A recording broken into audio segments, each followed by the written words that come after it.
You know that feeling, right? You're talking with a friend about maybe getting a new coffee maker. And then, bam, all of a sudden you're seeing ads for coffee makers everywhere you look online. It's a little weird. Well, you're not imagining things. Today, we're going to pull back the curtain on how AI uses our information and, more importantly, how you can take back the controls. And just so you know, all the information we're sharing today comes straight from a great source. It's Chapter 5 of the tutorial called Introduction to Artificial Intelligence for Older Adults, which was put together by Virtualization Options LLC.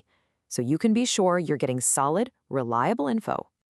So let's just get right to it. That question that's probably floating around in your head, what does my phone or my tablet or my computer, what does it actually know about me? Well, the answer is probably a lot more than you think. But please don't worry, we're going to show you exactly how to manage all of it. All right, let's dive in. And if you take away just one thing today, I want it to be this. You have way more control than you think. Seriously. Your privacy isn't just something that gets taken from you. It's something you can actively protect. You just need to know what to look for. The best way to think about AI is like it's a student, and it's always learning. How does it learn? Well, it learns from the information, the data that you give it every single time you use your devices. Things like what you search for or the places you go. But here's the thing, you're the teacher in this scenario, and you get to decide what you want it to learn. So what kind of data are we really talking about here? What kind of information are these AI systems so interested in? Let's take a closer look at the most common types. You know, when you see it all laid out like this, it kind of hits you. It's a lot. It's where we go, what we look for online, what we buy, even our private photos and health info. It's a snapshot of our entire lives. Let's break down a few of the big ones. Okay, location data. We all use our phone's map to get to a new doctor's office or to visit the grandkids, right? It's incredibly helpful. But what's happening in the background is that the app is logging everywhere you go.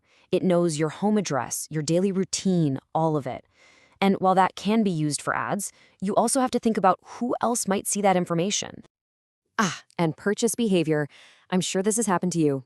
You buy, say, a new bird feeder online, and for the next month, every single ad you see is for bird seed, binoculars, and more bird feeders. That's not a coincidence. Companies are tracking what you buy to build a really detailed picture of you and what you might buy next. And what about that fitness watch you wear to track your steps or your sleep?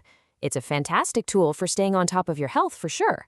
But it's also collecting some of your most personal information, your activity levels, your sleep patterns, even your heart rate.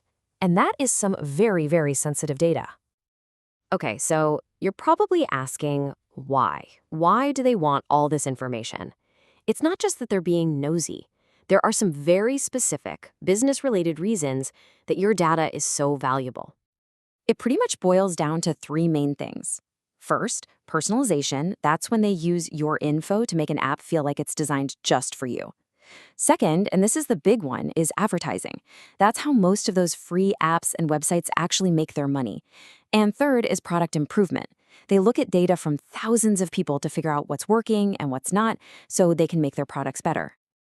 Now, I know after hearing all of that, it's easy to feel a little overwhelmed, maybe even powerless. But this next part is the most important piece of our whole conversation, because you are not just a passenger here. You have real, established rights in the digital world, just like you do in the real world. This slide is so important. Remember these 4 key rights. You have the right to know what's being collected, the right to access it, meaning you can ask for a copy, the right to delete it, you can tell them to get rid of it, and the right to opt out, which is basically your right to say no thanks. And if you're ever wondering how, just scroll to the bottom of most websites and look for the privacy policy link. The instructions are usually right there. So knowing your rights is one thing, but actually using them is what makes the difference. Let's walk through some really simple, practical things you can do, like right after you finish watching this, to protect yourself. Honestly, I was shocked the first time I really looked at the privacy settings on my own phone. A game I played had access to my location. It didn't need that, so just taking 10 minutes to go through your settings can make a huge difference. Another big one, 2-factor authentication. That's when they text you a code to log in. It's one of the single best ways to keep your account safe. And think about what you share on social media. Scammers are clever. They can use things like your pet's name or your birthday that you post online to make their scam emails or those fake phone calls sound much more believable. I love this quote because it really sums it all up. This isn't about being scared of technology, not at all. It's about being informed, being aware, and using that knowledge so you can feel confident and secure. You really are in the driver's seat. So I'll leave you with a little challenge. What's one thing you're going to do today to take a little more control? Maybe you'll check your phone's location settings, or maybe you'll update an old password. Whatever it is, that one small step is a perfect place to start.